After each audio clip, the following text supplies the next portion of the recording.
It don't stop. Bands running up, he got enough to pay the cops. My team don't stop, got the game on lock. Baby girl, make it drop. Let me see what you about. Yeah. What's up, ladies and gentlemen? Brian Uribe here. And Dan Guiney. We're here with Konsole Consulting. And today we're going to present Shotca Art. Now your name. Oh, my name is Raymond Carapello. I'm the COO of Shotca Art. Awesome. So thanks for coming. We're super excited to have you. So we're going to keep this super informal, so lay back and just dial in, and we're here to have a good conversation. So first off, what is Shotca?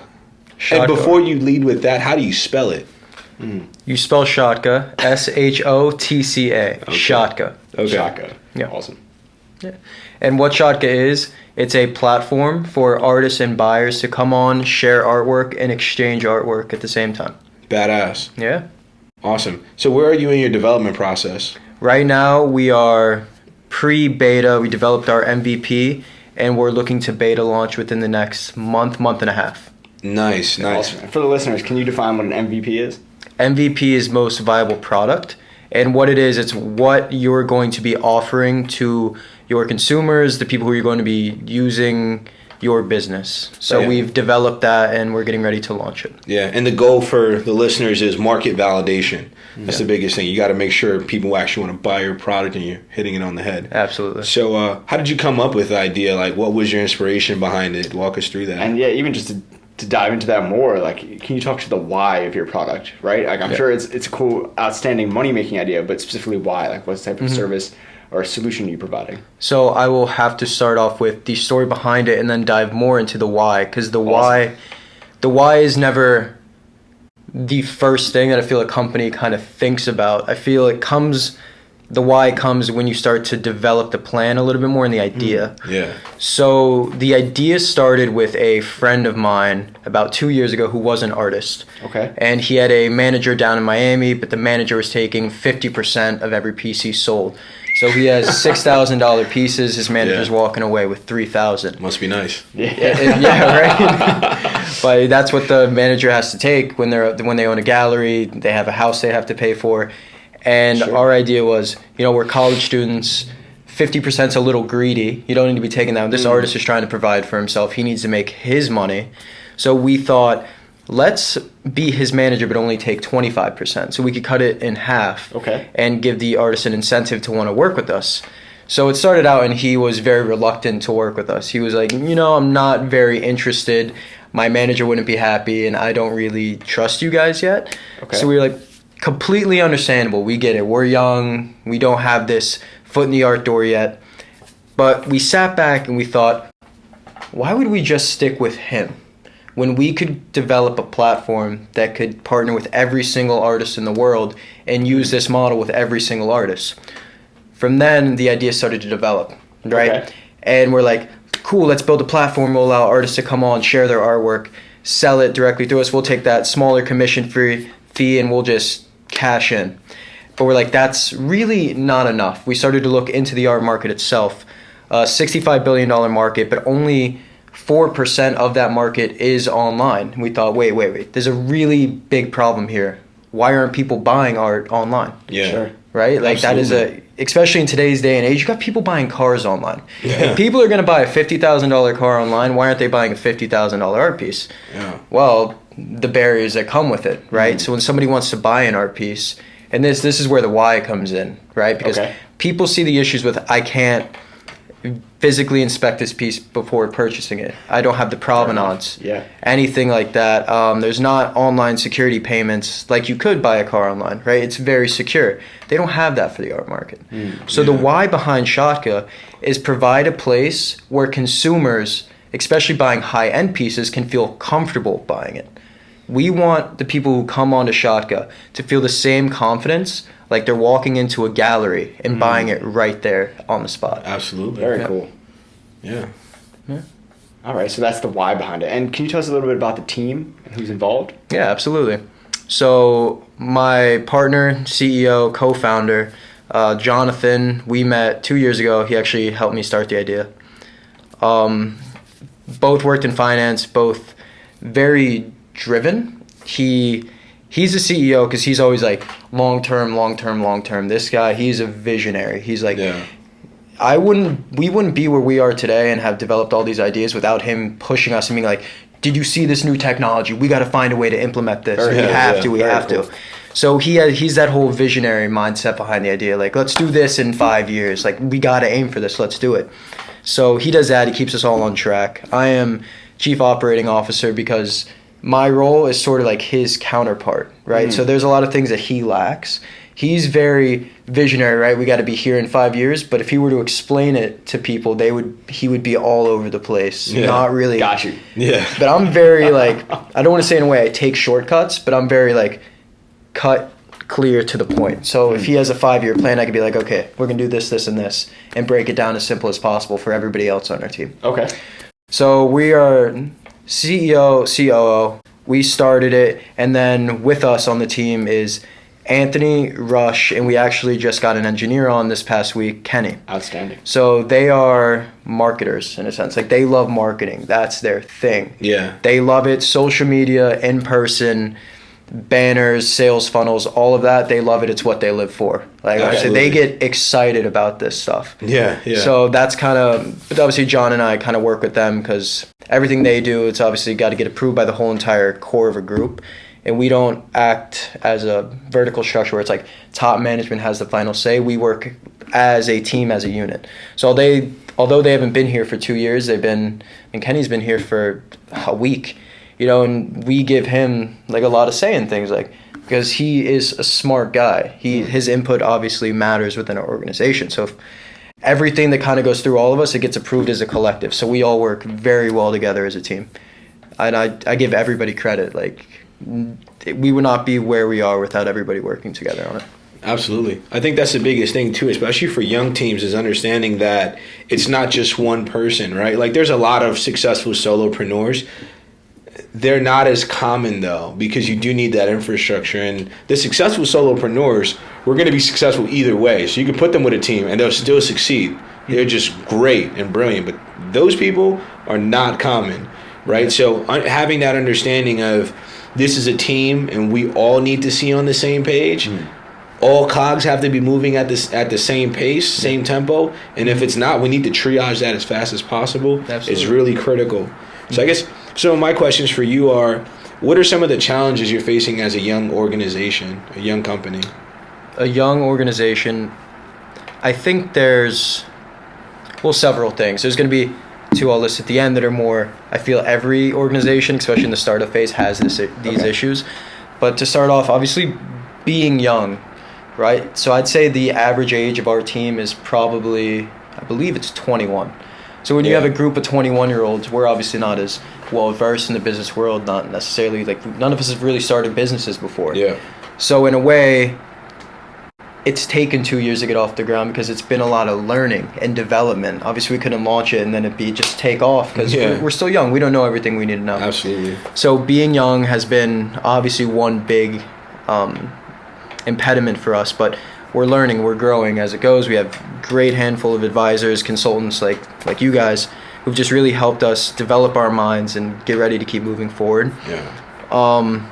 So just to that point, before you can jump to the next one, I would say I'm just echoing people like Gary Vee when I say that, being young isn't a disadvantage. I think right? it's an advantage. It's an advantage, certainly, because you guys are just privy to the new tech that's breaking through. You're privy to new trends. And, to be able to innovate, you can't do what's been done for 50 years. Like you said previously, only 4% of the art market is purchased online. Yeah. That number blows me away. Right. Just hearing that up front, right? Like, everything is purchased online. Yeah. So to even have a concept of we can do this online, I think that's just power. Yeah, and I mean, even growing past that, like, I definitely do want to hone in on that. Like, being young is so much more powerful than getting somebody that has 20 years experience in an industry. Their experience as an executive at a multinational organization with 1,000 employees is all the way different from what you're going to experience with 5 people trying to penetrate and disrupt an entirely different market. So a lot of the preconceived notions that, like, candidate A with more experience has, you don't have. So when it comes to decision making, a bad decision for 1,000-person organization is the right decision for a 5-person organization. So it is a little bit of a balancing act and a little bit of give and take. So I think that's super powerful, and also just understanding that too, right? Like a lot of what we talking about is knowing what you don't know. So we don't know what we don't know, but that's why we talk to other people, because we hope to find what we don't know out. But yeah, absolutely, keep going. Yeah, I'm gonna keep it on the young trend, because I love the fact that I'm young, right? 'Cause you say you don't know what you don't know, and being young and developing a business, it humbles you in a sense. I'm not gonna grow older and be grouchy and be like, oh, I don't want to learn new things. I'm always going to have that open mind, like, yeah, sure, let me learn from you. Because I'm learning it while I'm young, that you got to learn new information. You got to learn it from other people. So I love that. I think it's good. Another thing is like you said, this 50-year-old man whose work has 1,000 employees working beneath him, like, he may just have a one-track mind, right? And I don't remember whose video it was. It may have been a TED Talk somewhere, but the guy made it a point, stay young. In your mind, that you have to stay young, because like you said, being young, we have this innovative technology we're working off of. Sure. If you get old and you're too accustomed to like that older viewpoint, then you're gonna fall behind. It was like IBM having the option to take on software, I believe, or hardware. They had the option to take on hardware, but the CEOs and their board was like, nah, we don't want to do that, because they were just stuck in their old, like, we're only doing software, that's what works. And then they missed that huge opportunity, where I believe Steve Jobs worked at IBM, right, before leaving, or somebody. He took some of their technology. Some of their technology inspired the first Mac. Same with HP. And I think that's critical, right? Like HP invented, I believe it was HP invented the mouse, and HP also had the first graphical user interface in the world. So if HP would have came out with that. You mean IBM? HP, no, it was HP with the graphical user interface. Sure. IBM started building the computers. Gotcha. And they were like studs, and they were great, mainframes and all this other stuff, right? They did great with that.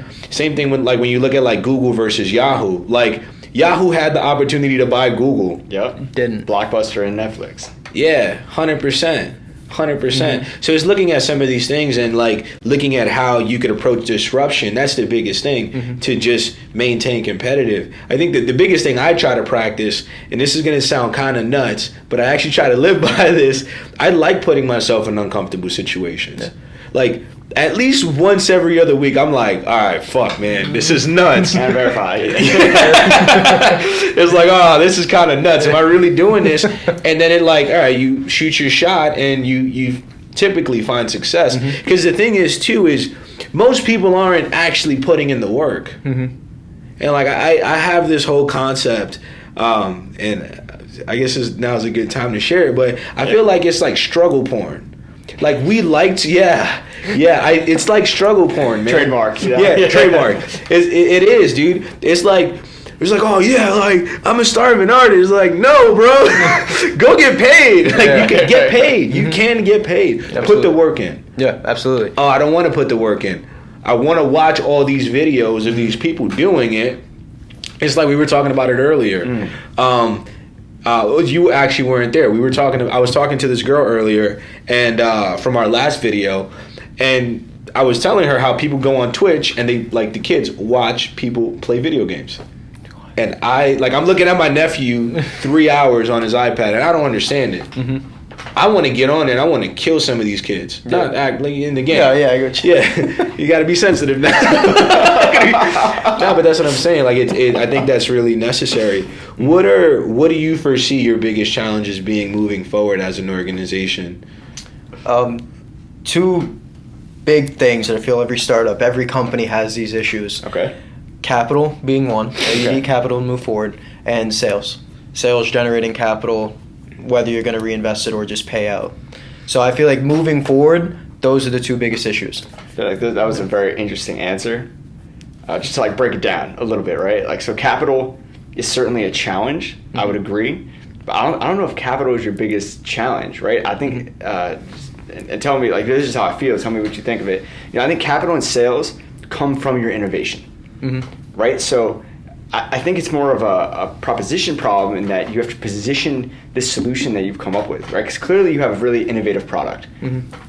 art sales, 4% are only done digitally. That's the problem you're solving. Yeah. So I think the main problem is not how do we acquire capital, but how do we position this in a way that we can capture more of the market, right? And then the sales will come if you can get it in front of the right people and show them that there's a better way to do it.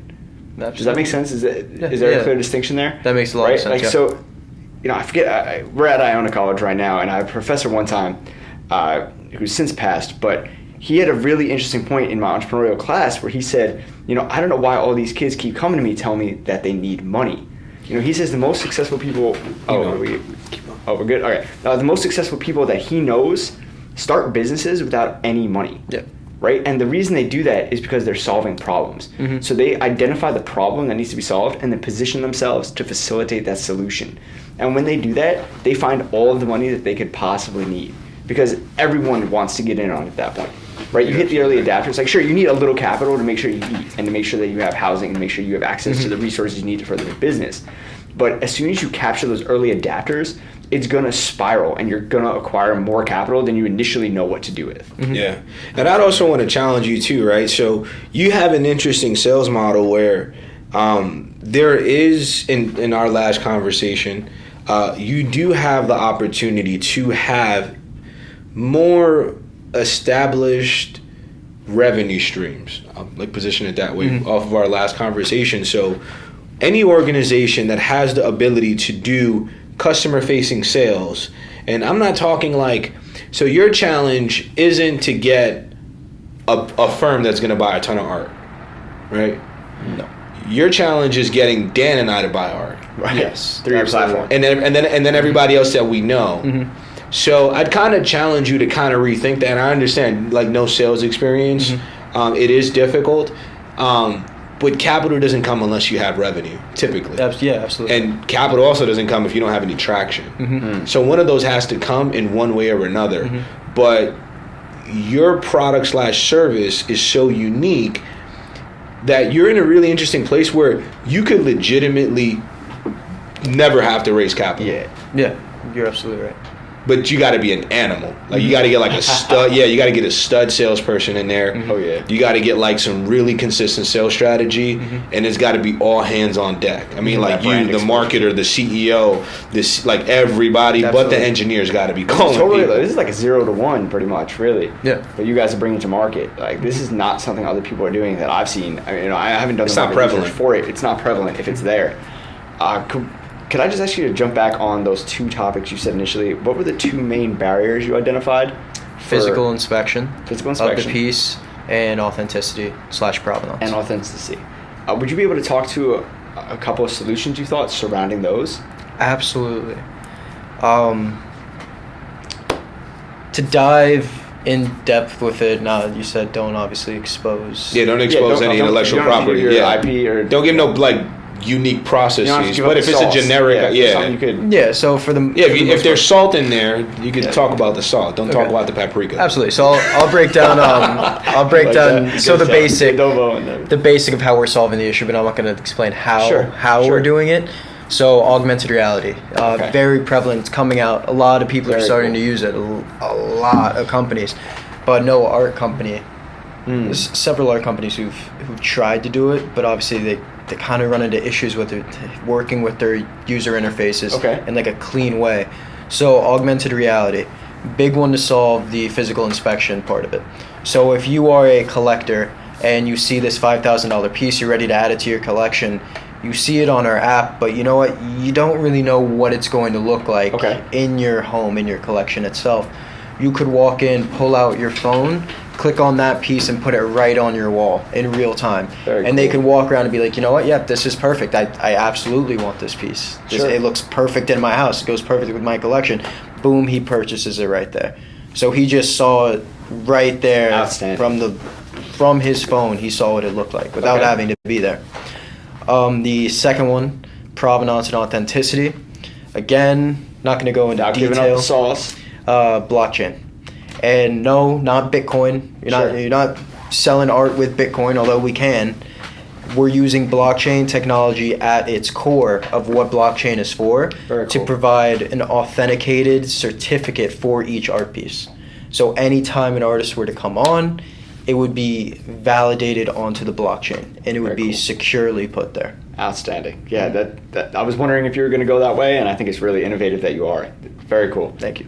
Very cool. Yeah. It's come a really long way, because everybody's initial thought, especially with blockchain, is, oh yeah, let's just use Bitcoin. Oh yeah, it's buying and selling art with Bitcoin. It's like Bitcoin's like why blockchain came about, but that's not blockchain's purpose. Sure. It goes a lot further than that. I think you have a massive market opportunity, especially with this trend behind decentralized web, where they're trying to find ways to get everything off the web, because the web can actually crash. Mm-hmm.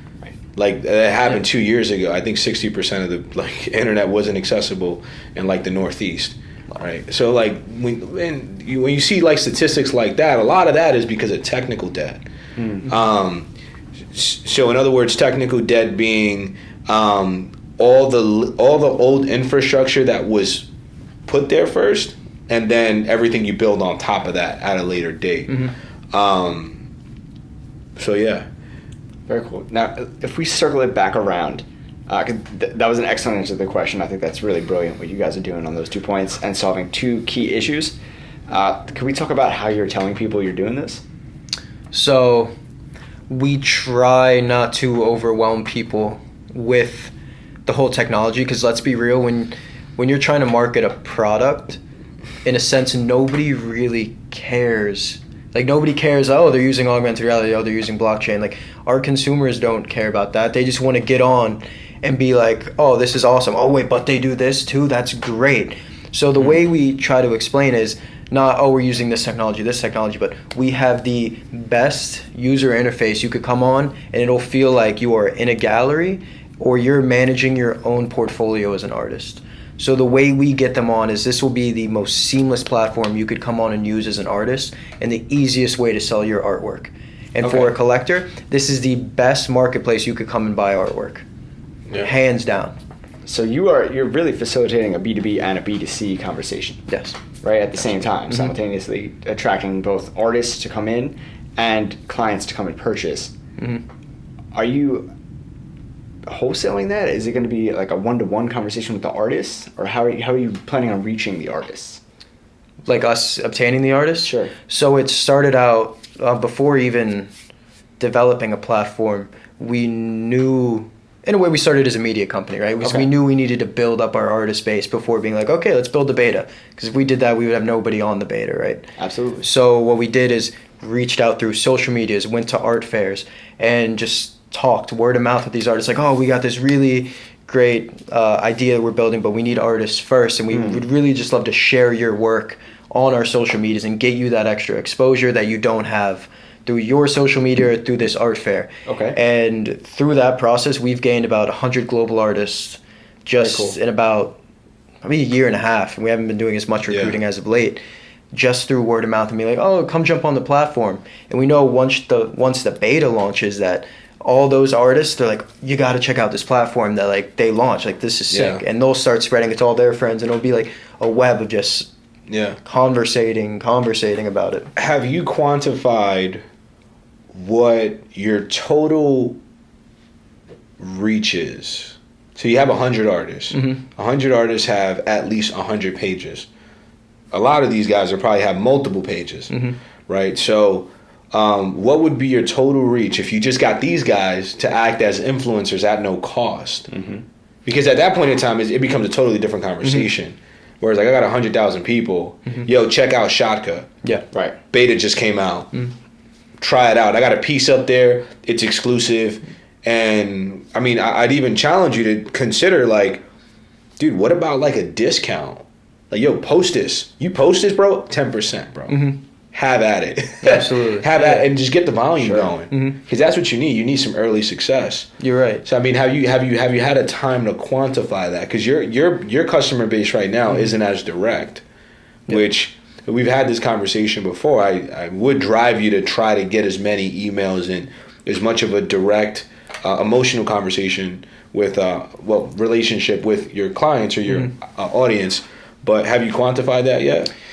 So it's hard, right? So we have established artists with over 100,000 followers, which would probably be the ones that we could be like, hey, look, let's do this. we'll give you discounts. You can make a percentage of every sale that we make through your discount code, almost like a affiliate type of program. But then we also have emerging artists who only have 500 followers. Yeah. So it's hard to really quantify our reach in that sense.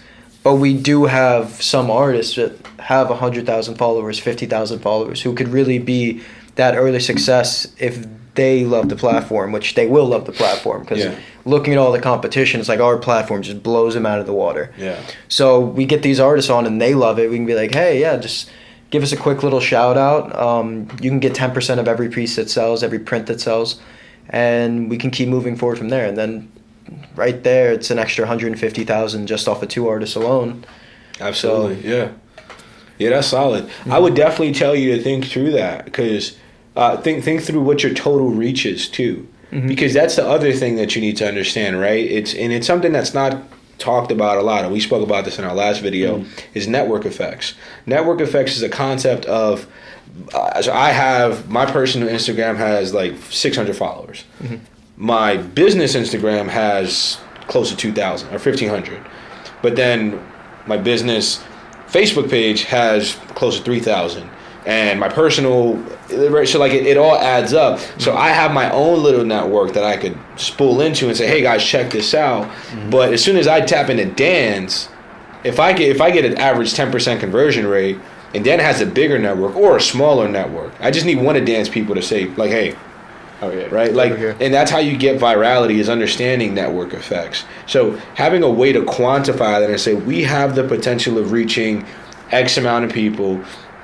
Instagram shows your post to 30% of your followers or something like that.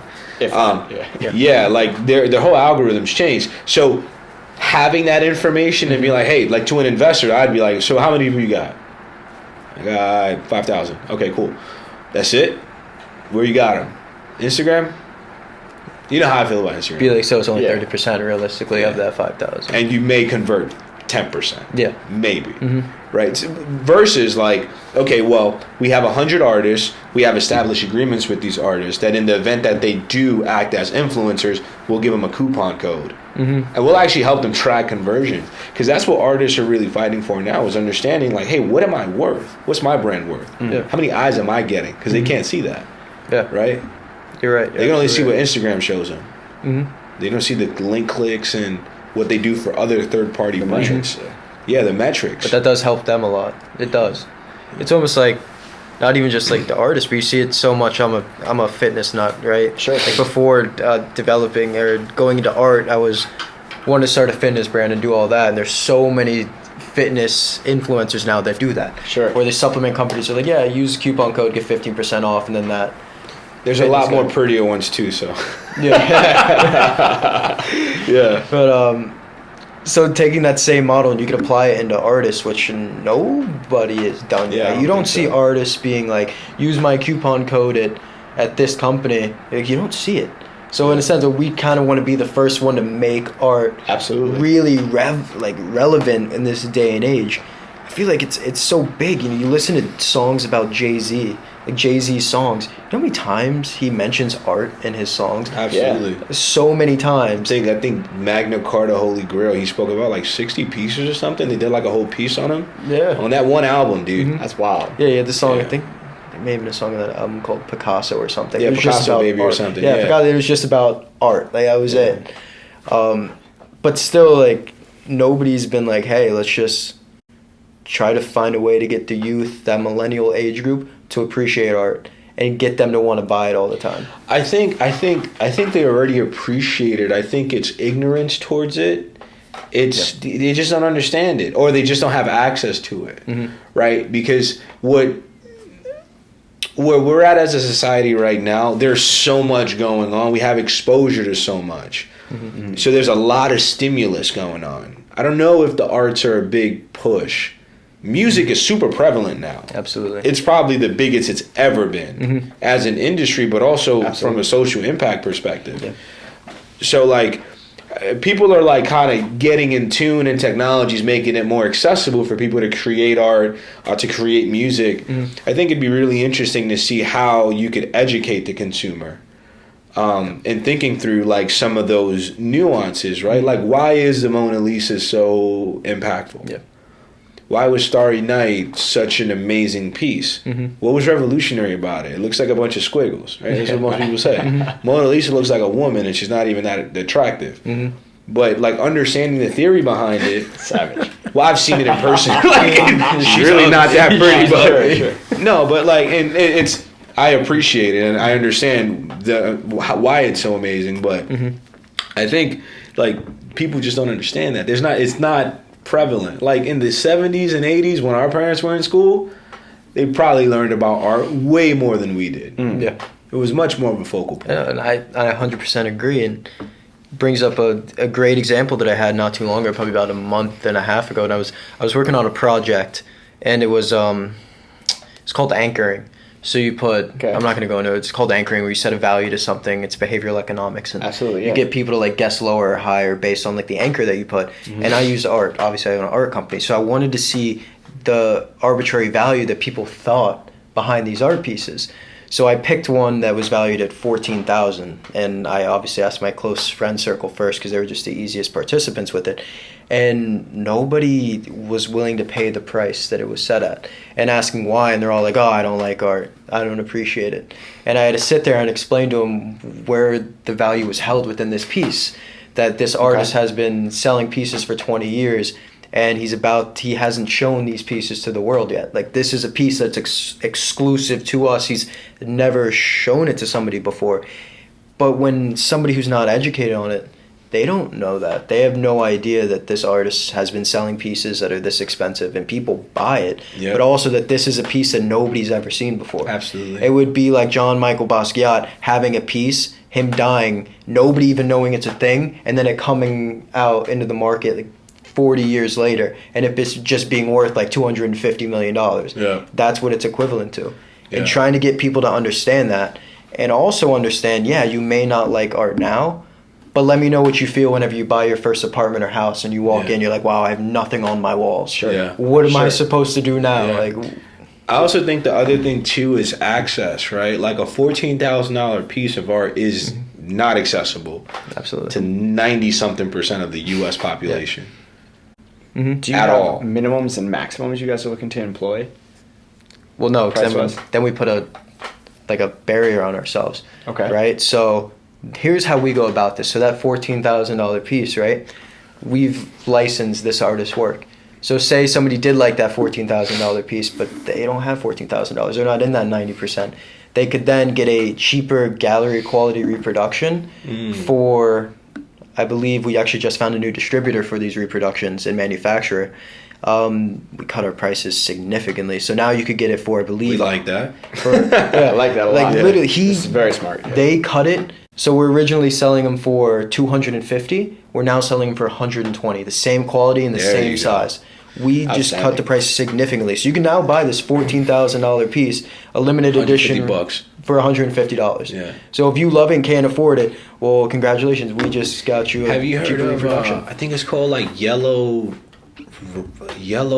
Path or something like that? Sounds... They do art like that, but it's not exclusive. They just kind of like... So it's beautiful pictures and art, and they'll sell it to you for like... I think it's like their top end is like 1,000 change. Yeah. They're they're a European company. There are companies who specialize in canvas prints.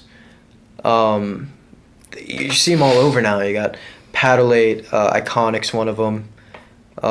Even not Canva. There's a company that's Canvas Freaks. Okay. But they don't have this exclusivity that we offer as a company, right? So their prints, it's just their in-house designer saying, oh, let's put a couple balloons and an inspirational saying on a print and we'll get people to buy it. It's like, yeah, that's great. You just sold it for $50, but what's the real value in that canvas print you just sold to these people? Yeah, facts. You know, like they just bought like some piece of trash, whereas like, we have like real artists who put their time, energy, passion into this work, and real people who really appreciate this work. Whether they can't afford it or they want to buy the real one, they can now get this cheaper reproduction. That's where we separate ourselves in the canvas industry. When you say reproduction, it's like paint, or is it... No, so it's prints. Yeah, okay. digital prints, screen printing. All right, so very nice. quick question for you: is there any differentiation between the copy and the original? The copy and the original. So obviously the materials are different, but are there any differentiations between the design between the copy and the original? So we have some artists who they don't put their signatures on their original pieces, but they will ask us to put their signatures on the prints. So It's interesting. just because if it's a reproduction, they don't want us to just go off selling it without them getting any credit for it, which I 100% understand. If you're getting reproductions made, you want your name on it, right? So we have some signatures. If we have exclusive pieces that are made by us, we put our logo on them, hidden off because a gallery wrap, it straps under the canvas print, so we put it at the bottom. So it's not visibly in sight, but you could see that, this is a Shotca piece. Besides that, frames. So if there's a certain piece and we feel like it may look better in a frame, we will get it custom framed. So the original may not be framed, but the print reproduction will be framed. I was curious about that too. I think that'd be a pretty decent, how do I say this? Auxiliary income. It's like an additional stream of income. It's an add-on. That's the one to say. It's add-on revenue, right? I think that'd be really interesting. Selling frames that you have to put together, it's time-consuming for labor and expenses. Yep. It'd be really interesting if you guys saw through, how could you make IKEA-like frames? Snap together. Yeah, snap it together, or glass or something, right? I wish I could go into more detail about it, but it is a project we're working on. Okay. So a goal in our team is for each member to come up with an upstream project, which is one idea similar to how Google lets their employees work on something in your free time. It's a project. It's an ideology very similar in the fact that everybody in our team gets to pick one project that they want to work on to better Shotca. In the vertical. In the vertical scheme of things, and our CEO John is actually working on a new framing alternative that involves a technology that's emerging and becoming a lot cheaper. So we are working on that end of things. I wish I could talk about it more. To not push that point, could we pivot and take a look at another significant barrier to entry? I think you mentioned, which has to do with the education component around the art. Yeah. And are you guys implementing any solutions or social media activations maybe that can address that and attack it? So we actually recently started to do a lot of news-related posting to inform the people who do follow us about new emerging news within the market itself. This is something relatively new for us. We've always just been get the artists post their content, but we're like, let's start changing it up a bit and doing more informative information. So we've started to do news off of almost every major news art source. Have we thought about implementing onto the site yet? No, only because the way our platform is, we've just been trying to launch the beta at this point. So for us to go in and be like, okay, let's now put in a news section, it would be almost like a step backwards, because now we'd have to go back and implement all of that. Sure. So that'll come later on, probably beta 2. But we have started to do a lot of news updates in the art world to inform our followers about it. And are you engaging on places where art enthusiasts are already aggregated? And so Reddit communities, Facebook communities, things like that, where they're instead of trying to go out and find these people, just go to where they are already. Yeah, absolutely. And that was the tactic we first used. So let's just go to where they're at, and we'll start where they're at, and then we'll branch out. In the sense how we said we build that base first, that's where we started. Very smart. Where everybody we knew where the artists were. We're like, okay, let's go where they're all at, and we'll branch out from there. So absolutely. Reddit, not so much, only because Reddit it's a lot of just blah. There's I wouldn't even call them a competitor at this point, because they've just become like a Reddit for art. It's called Art Deviant, and they're just not to bash them or anything. They are a competitor, but they're just trash. Way to not bash them, right? Well, I mean, we try not bashing them, but they're trash. That's crazy. No, they've Not a been console endorsed statement. Yeah, we're not endorsing that at all. Call us if you want some consulting. If you guys want to call us, we can work that out. We can fix that for you. If they watch us, let me give you guys some advice here. Get rid of your clutter. All right. Oh, there you go. It's been. You go on there and you see things. You're like, this isn't even art. This is. I don't know what this is. You look at it, you're like, this is something somebody just found on Google Images and posted here and claimed it was art. That's how bad it is. That's rough. That's really bad. So you have little Shutterstock photos? Hmm? Nice little set of Shutterstock photos. That's put it on what the canvas. it is. That's really what it is. But they don't even do that. They don't even. Wow. I can't even explain to you how they're a disgrace to an art company. Really, I'm sorry. Let but them have it. Yeah, they need to hear it clearly. they've been a role model to us in the sense. Okay, this is what we're not gonna be. You know how you have like an We older all need that. sibling. Sure. If you have an We older all need sibling that, and yeah. they're like a bad older sibling, and you're like, I'm not gonna be that. Yeah. They're a great role model because you're like, I'm not gonna be that. That's You're what a great our teachers inspiration are. to society, kid. Not gonna follow you. And that's what awesome. they're That's like. savage. So. So do you have metrics in place for how you screen artists you're selecting?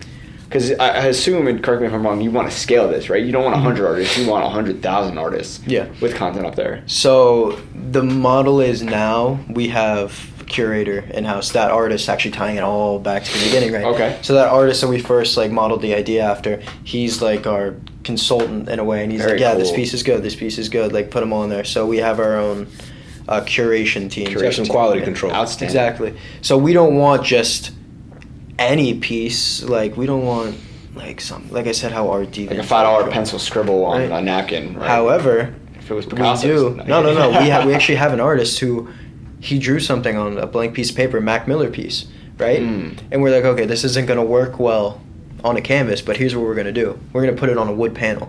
Turned out sick. This guy just took something, drew something on a blank piece of paper and pen. We turned it into an art piece by putting it on a wood panel. It's awesome. Yeah, we sold like 10 of them for like $250 with like our old manufacturer. Like, Awesome, People really loved awesome. it. So like something that virtually took R.I.P. somebody. Mac, yeah. Yeah, R.I.P. Mac Miller, guys. Yeah. And that was actually, we kind of like fed off of that a little bit because his birthday, and we launched it, and that was Sure. when we kind of like sold all of it. Yeah, But, absolutely. It's a nice tribute, though, yeah. but so you'd be surprised. So somebody like sends in something that's on a piece of paper, which a lot of Okay. artists do. Yeah. But I think that's also really critical, right? Because that's product design, basically, right? And it's also it's product management in the sense that you are receiving inspiration. You're like, okay, well, this isn't good. What about this though? And you take this like, to Whoa. yo, we just made $2,500 in a day. And we showed the artist, and he was like, "This is amazing." He's Yeah. like, "I didn't even think." Did this he piece buy would one, go though? there." No, he actually didn't. He didn't actually. That would have been the ultimate sale. Yeah, right. His art. Yeah. Yo, bro, I'll give you a 25% discount. You know what? You bring up a really good point, though. We probably should do that. We should Yeah, probably you send should. it to him. Because give them I mean, you guys are a startup, so let's not. Shoot yourself in the Yeah, foot, let's but not waste. you can Let's send not him one, spend though. money. Yeah, like if you can't justify it, look at the numbers. I'd give them a 50% discount, Like, or a let's say steep for- At discount. cost. Just give it to him at cost. Yeah, well, like shipping. Yeah. Yeah, Well, including yeah, cost. and taxes. Yeah, but like give it to him, and you know what he's gonna do? He's gonna put it up like, hey, yo, these guys are awesome. They took my little piece of paper and they made this, and I think that'd be really interesting. And that's building brand loyalty to you. Yeah. I would actually be stoked if he would have bought one off the strength. That would have been sick. You know, it's a shame he's a poor college student, so he can't. okay. We've Yeah. given him his money off of licensing this piece, but he's still he's still in that college struggle. He's not I gonna feel buy that, a yeah. piece.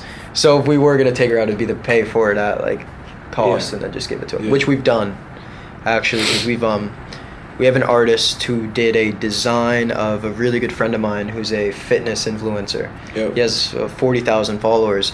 And I went out and I saw it and I was like, we got to license this artist because I'm going to send him So- a piece of himself, Awesome. pretty much. So I've got a question for you, and I think this is going to be probably one of the bigger challenges as you guys scale. How are you going to manage customer service? The reason why I ask that is this: you have a QM manager, quality QC manager, so quality control manager, right? This person's gonna, I don't know if they're inspecting the artwork or not. You're probably gonna have to get to the point where they can, just to make sure it's consistent, Okay. or or you could keep your manufacturer to specific standards in the contract. So in other words, I need 99% accuracy. And digital presses, they will do that. Because they have to calibrate it.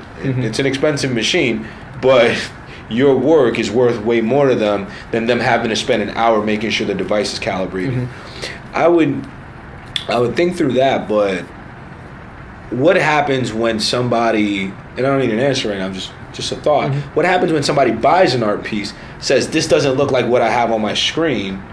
You and I know that just about every screen you buy is modified and oversaturated. So what's actually red is in all actuality like an orange, or maybe like what's orange is actually red. So have you thought through any of that? So we've actually had an issue with this for prints. Well, actually originals too. We've had issues for both. So for prints, our original manufacturer, we designed something up online. This was a commission piece by Style Society, which is actually the barbershop over here. And when we ordered it in, the gray background that we had done came out like a green. And we're like, this is not what they this weren't was at all. calibrated. Yeah, it wasn't calibrated at all. So our manufacturers, free shipping, free returns, and then free redesign. So for manufacturer, it's pretty straightforward. You down, they've been like, oh, we got you, don't worry, that's our mistake. Something really interesting that I would kind of ask you to think through is so when you go paint a wall, right? You know how you get that little piece? That'd be really interesting if you had like a hue card. Yeah, it would be cool. So it's like, hey, these are the colors that you have. That would be. So now you could actually have like either a spectrum color. They could go into Home Depot and get like the actual spectrum, and then go to like whatever furniture store they have. Like, hey, I want to get something to match this. I like that a lot, and I don't know if on our website we could actually show the color, but I would ask anybody who wanted it. No, but I'd include it, right? Like it's a little card like this. This is a business card, bro. Oh, I see what you're saying. It's a small business card, and it's just like, hey, this is this, and these are the dominant colors. That's awesome. Yeah. These are the 4 or 3 or 2 or 1 dominant color in this piece. If you want to find something to match it, this is where you go, right? Yeah. Because most people will be like, yeah, it's orange. That's blood orange, bro. Yeah, right. Exactly. They don't know the difference. Big difference, yeah. Or what if you're like colorblind? And that's a total demographic that you have to consider as well. We have another barrier. So right for that barrier, company, I can dive into it. So artificial intelligence, right? And what this company does is like when you upload the piece, they scan it, and they can pull apart every single color and piece of information about it. So like you're saying, if the artificial intelligence read the piece that was uploaded, it could pull out every color. And if somebody came onto our platform, we're not doing this, but you did bring up a really good point. We could put it in the description. It could list off every single color that the program had read. What about how are people making their submissions to us? Through emails as of now, but eventually it'll be through the platform. So when it's uploaded, it'll go through an approval process of 2 to 3 days. So we'll approve it, and then it'll get posted out. I would stress to you, if you could find a partner that had the capacity to scan this in at a high resolution, at true color, consider that. I know FedEx, they have like the wide format copiers. I don't know if all of them scan. I don't know if all of them scan. But having that kind of infrastructure would be interesting. That'd be the first one. The second one is recommended scanners. So if you're an artist, this is an investment. Now, I am investing $1,000 in this dope ass scanner, because I'm gonna make $10,000 back. Yeah, right. It's a good idea. And maybe even quantifying that, you could do some affiliate brand partnership with that, so you could give like a discount to some people. Yeah. Maybe even get like some lead or some like revenue out of that. And building off of that, we actually. So when we first started diving into the blockchain sphere, we sat down with a man named Nick Spanos, who created the crypto exchange on Wall Street. He brought it up to us. This isn't why we'd gone to talk to him, but when we started talking to him about our idea, and he was like, I could make this thing in probably a month. You guys give me $50K, I'll make it for you. And what it was, it's a laser scanner that if we had the piece, you could take it. Actually, he wanted to mass scale and had as like a little attachment onto a phone. And anybody who wanted to work at Shotca, we could send them a little scanner, and what they could do is put it on, take a picture, and it would scan the art piece and be able to, like, basically what you're saying, like the highest resolution scanner it could possibly be, and you could like create the laser and have it say all the color gradients, just about the material it's made out of, the style it is, and he's like, I could make it in a month, no problem, just like that. So we've thought about it. So my concern with that, understanding photographic equipment, not photographer. I worked for a copier company. So having sold the $50,000 copier and having pitched and having sold $80,000, $90,000 copiers, like these things are really, really complicated. Like you need no light. I'm sure. It's got to be dark, right? Yeah. So that's why like it closes flat. Right, like you don't scan something with the light up, right? Yeah. So, like that's something else. So, like his concept sounds great. I'm a skeptic. I'd have to see it. I'd have to see it too. That's why we did dive into it. Yeah, so it's like, hey, like if you could get a proof of concept going, that's great. But it's like, how many people could find true darkness? Like, no, you got a modem in your house. You got like all this other stuff going on. Yeah, I agree. That's why I wasn't like, oh, we got to get to 50,000 to get this thing made. Because we're like, I'm not sure. He said he could do it. If one day we want to go back to him and say, okay, yeah, create this, then yeah, absolutely. You know. So, all right, so just to bring it back around, right? Because I think it sounds like you guys have an outstanding strategy here with what you're creating, and you know, I would just want to touch back on the why, right? Why is this the way people are going to buy art? Because when people buy art, we base it off. There's an ambience when you buy an art piece. Okay. I like Anywhere that you walk into and there's an art piece that catches your attention, it brings this feeling, right? You get a feeling when you look at this art piece. We want to bring that feeling to everybody who comes on the art platform. Okay. Not just another website. We want a real feeling and experience when you're on it. We want you to feel the artwork. We want you to feel what the artist felt when creating it. Like when you walk into a gallery, or like the art pieces in your room and you can feel that art piece. So why we're doing it is we want people to feel this artwork on their phone or on their desktop. Okay. Not just like it's a computer screen. We want them to actually feel it. Sure. So my brain's going right now. I'm gonna freestyle this. Shotca exists to bring the emotion of buying world-class art to your smartphone. Yes. On the head. Yeah. Nailed it. Right on the head. So you're gonna get a transcript of this. Write that down. That's just fire. Yeah. Could I ask just a little bit more about, and you know, we probably got 15 minutes left on this. Not to take up too much of your time, you know, we appreciate you speaking with us about. Can you talk just a little bit about how you're doing the B2C component? Because I think we touched pretty heavily on the B2B, how you're connecting with the artists and actually building those relationships out. Let's talk about the client, right? Because they're the ones who are actually spending dollars. So I assume you're not paying the artist, you're just getting a cut of what they sell, right? So, so you're making your money on the clients. Yeah. Can we talk a little bit about that acquisition strategy? So there's one strategy, and this is like us actively going out and getting clients. So we work off a interior designer partnership, which is partnering with interior designers and working off a referral program. So we send all of our artists, all the art pieces in our database to the interior designers. If they have a client who wants to buy it, they would sell it, and then the interior designer would take a cut, and then that client would get their piece. Okay. Also, running any type of campaign off of specialized pieces. So that Mac Miller piece I was talking about, we ran really in-depth calculated ads to target people who are interested in Mac Miller, whether they're people who buy Vans, listen to Mac Miller, listen to Logic. And we do specialized campaigns with specialized pieces that can then go into our sales funnel and always pull people back in.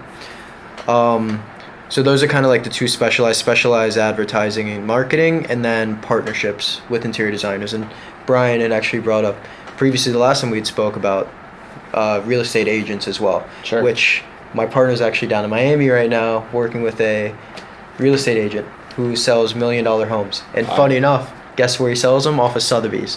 One of Okay. the biggest art auction houses in the world, and we're about to partner with one of their real estate agents to sell our artwork. So it's kind of ironic that we're like feeding off our competitor in a sense. Sure. And Well, going that's right not under your their nose. competitor, bro. So I don't know what your strategy is, Yeah. your exit strategy, and think through this. What if you sell to Sotheby's? It's actually not a bad idea because Sotheby's, mean- like, they only specialize in Well, an investor's going to ask you that. So who's going to buy you? Sotheby's. Or Amazon, maybe. I don't know. maybe like, Amazon. right? Like, it could be Amazon, too. Amazon's doing everything. I But mean- In a way, they definitely think through it. Christie's Sotheby's would probably be the most, probably have the most potential to buy us. The because- challenge is the people at the helm of those companies may not be looking at that as a viable market. So it's your job to show market viability. Absolutely. And that's why we want to capitalize on that part of the market that is growing. Absolutely. Because the more it grows, the more that they're going to be like, okay, maybe it's time to make an acquisition in this market because we're not getting into it because we Why haven't would they thought we spin it needed up? to. Yeah. 'Cause they even thought that they're selling historical pieces $450 million, but whenever that market starts to go down, Yeah. right, they're going to be like, wait, our market's declining, but the online one's growing, but we're too late to pick up where all these companies are right now. Sure. Let's just go buy Shotca Yeah. for $30 million or however much we're 30 valued million is at. kind of low, bro. Let's However much we're valued at the time, right? Yeah, right. If you got $30 million tomorrow, I'll tell you to run with it. But But in 5 At years, commission of a $300 million piece or less. yeah, Yeah. facts. You sell one of those at 50% commission. Facts. yeah. If that's how that works. Take 10 points, whatever. Yeah, it doesn't Yeah. matter. Right. Yeah. But going back around to the B2C, question, yeah. the B2C. So we actually have another interesting model, and I like to call it the C2C. Okay. Right? So we have the consumer to consumer, and it's like we just act as that middleman. But when an original piece sells, we never touch this piece, right?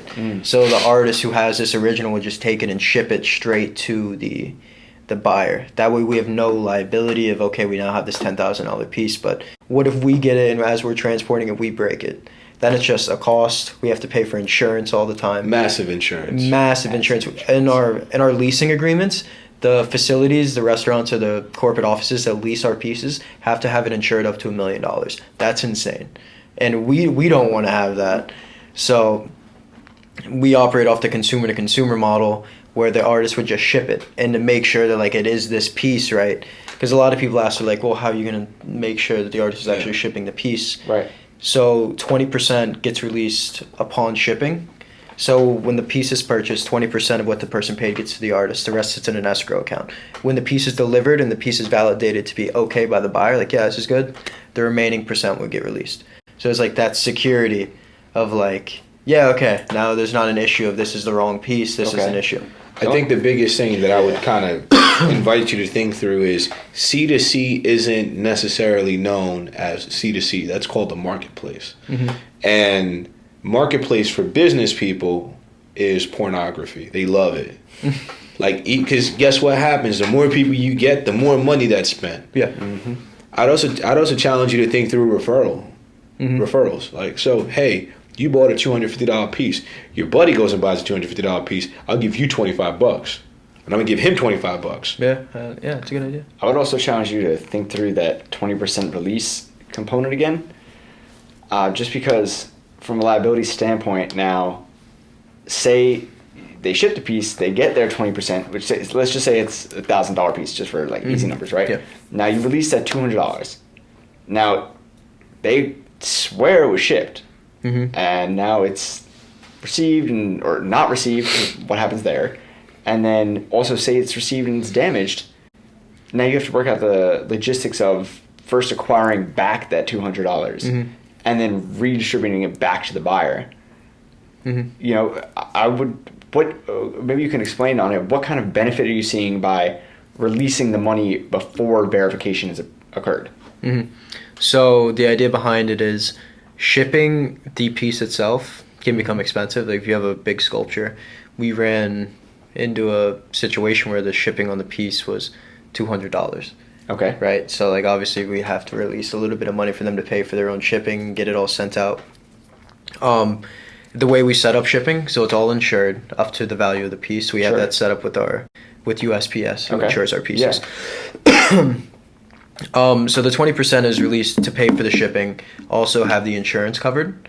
And then if the piece does get damaged or in between, or if the piece is insured, if it goes missing, it's also insured. So that artist would always get their money paid back if the piece is damaged, and then it would just be a matter of getting the money back to the buyer and notifying them that, oh, the piece was missing or it got damaged in transit or something like that. But I agree. Okay. Maybe the 20% could be a little steep. Yeah, in I'm a not sense. sure what the answer is to that situation, Mhm. but I would think about it, because Or split what the if shipping you cost had with the the buyer. buyer just pays for the shipping. Yeah, like that's Right? not. And Exactly. No, they do. They So- do so- pay for the shipping, so if which the is why buyer's the paying for the percentage shipping- needs to be released. But so that's where you're losing me. Maybe you can help me understand, right? So if the buyer's paying for the shipping, Mhm. why do you have to release funds to the seller to pay for the shipping? Because the seller owns the piece, they're housing the piece, they have to ship it. You could just send them a shipping label, or Facts.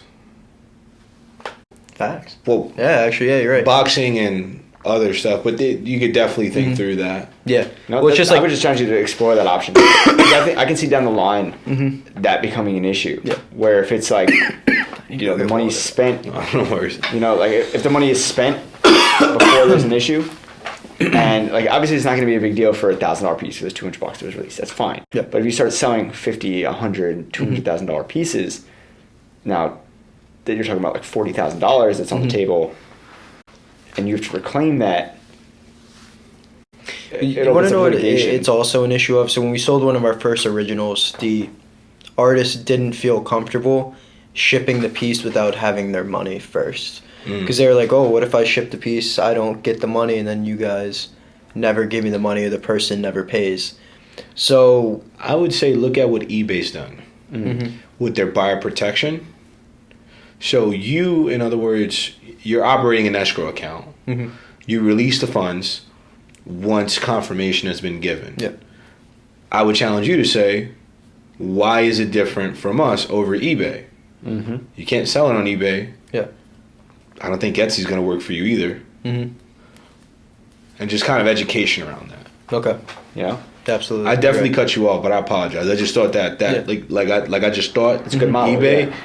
Well, multi-billion-dollar company, and they're buying companies at Yeah, it's not billions a of good dollars. model. Yeah, they're doing okay. Don't break what's already. Yes, we're trying to. eBay will fuck around and buy you. Yeah, they eBay might. fuck around They and might. buy And they're you, actually yeah. they're looking for. The last time we went to a blockchain in the arts event, it was at an eBay center, and they were like, "We're actually looking for like a better art marketplace." Because they're like, "It's not eBay is not cutting it itself." Talk to the business developer or the business manager over there. Typically the business developer. BD. Yeah, person that works in business development. Yeah, go talk to them and Wait- keep a wait till you get open them- conversation with. What model keep an open performing, conversation though? with them. Because they got the capital, they could just Oh, spin it up. facts. Yeah. So if you get the model going and then you get the brand recognition, they would want to purchase the brand. Yeah, I would even say, dude, like honestly, for them, a lot of these companies have venture capital funds. Like Google has Google Ventures. Yeah. I wouldn't be surprised if eBay had something. They might. Sure. They Yeah, definitely eBay could. cut you a check for $500,000. Yeah. Go run, guys. Now your capital problems. Yeah, Especially if we're already operating off a model that's similar to theirs, it would you're be already hard for them making to just- money. You're cutting profit. So No, absolutely. And that's, I don't want to say that's the goal, right? Because obviously we want to grow this thing like our child, but in 5 years, if a company like eBay or Google sees us and they're like, here's $500,000. I would say this: you're an entrepreneur. If you are looking to be an entrepreneur and stay an entrepreneur, that is the way you do it. Entrepreneurs aren't entrepreneurs if they build a business and run the business for the rest of their lives. Yeah. What they're doing is they're working their ass off to have a job for the rest of their life. Entrepreneurship, at least for me, entrepreneurship is like, this is fun, dude. Like I do this every day. Like this Yeah. is the best. Stressful, yeah, but I'd rather do this than go work for somebody else. 100%. Absolutely. So, Yeah. so 100%. I would definitely say, maybe don't tell your customers that. Like, hey, I want to sell this in like 2 years, but strategically, that's what investors want to hear. It's like, oh, this guy gets it. We make money when you sell or when you IPO. And the probability of you IPOing, I love you, you're great. The probability of you IPOing is so much less than you even raising money in the first place. Well, stats are against you to IPO. I could find a way to go public without even having to go through the stress of it. I could just reverse merger, back my way into a public company, and just be public instantly like that. There you go. Sure. You know, I could get $5 million tomorrow if I get the recognition on the public exchange. So that's a way around IPOing that a lot of companies always forget about. You could just merge with a company that's already public. Because they have shell companies that are just unsuccessful public companies that they sell out for $70K and then they're just sitting there. Yeah, I know this because I get companies funding through that model. Nice. Working with Selected Listing, which is another company that I work with. Good stuff. So all right, so bringing it back around. Do you have any direct questions for us right now? What's the biggest advice that you could give me right now? Obviously, you guys have been giving me little pointers throughout the whole talk, but the biggest piece of advice. I know you always go, "What's your why?" And I've been working on it a lot, as you could hear. So what is it? What's the biggest piece of advice? Say use cheat codes. Don't skimp on reading. Okay. I'm a strong advocate that reading is a cheat code. People are spending their entire lives learning and accumulating and compiling knowledge and putting their life's work into books. And I think, at least I feel nowadays, a lot of people are skimping on reading, and I think it really empowers you. I agree. Reading is fundamental. I would say don't stop. It's going to get hard. It's not going to be easy. No one said it was easy. Focus up, knuckle up, and get after it, bro. Get things in writing. The faster you grow, get things in writing. Have a good lawyer. But the faster you grow, the less a lot of the problems are going to matter. And that's a fact. I just finished reading Blitzscaling by Reid Hoffman, and that's the entire book is forget being efficient, just grow as fast as possible. And then sell it to someone. They can deal with the problems. No, and like so after there's a phase of blitzscaling. There's a phase. So once you're at like 10,000 employees, you're probably not blitzscaling anymore. But like for your first 100 employees, you're probably blitzscaling. Up until 1,000, you're probably blitzscaling, or you can be blitzscaling. But once you cross that chasm of 1,000 employees, or cross that threshold of 1,000 employees. It does become very different. So I would say be very, very strict with your time, with your resources and what you're dedicating time to, but don't ever forget your job is to execute. It's nothing else. Absolutely. It's nothing else, dude. This is an execution game. If you're not executing, what are you doing? And you're the COO, so you got to make sure everybody executes. Yeah, exactly. So closing remarks. Again, I got this from Nardwuar again, so let's do this one again. So tell everybody who you are one more time, and then why should they care about Shotca? Okay. My name is Raymond Carapella, COO of Shotca, and Shotca will be the #1 stop to not only buy art, but buy fine objects and luxury items in the future. Beautiful. Awesome. That was sharp. Real clean. Awesome. All right, I think we're done. Console. Cut it. Good stuff, bro. I'm in it to win it, stacking my digits. Headshots for critics, I'm here for my millions. Fuck them all, let the haters die. I'm the realest motherfucker, no blood in my eye. Just sun in my eye, I've been up on the grind, we ain't on the same time. I grew up with no bands, just a hope and a dream. Now we shining, we clean, stacking deals, never repeat. Fuck them all, motherfuck them all. If a hater wanna hate, will my hands still work? If they feeling like they tough, will my gun still squirt? If they wanna call my bluff, call the morgue up first. It don't stop, bands running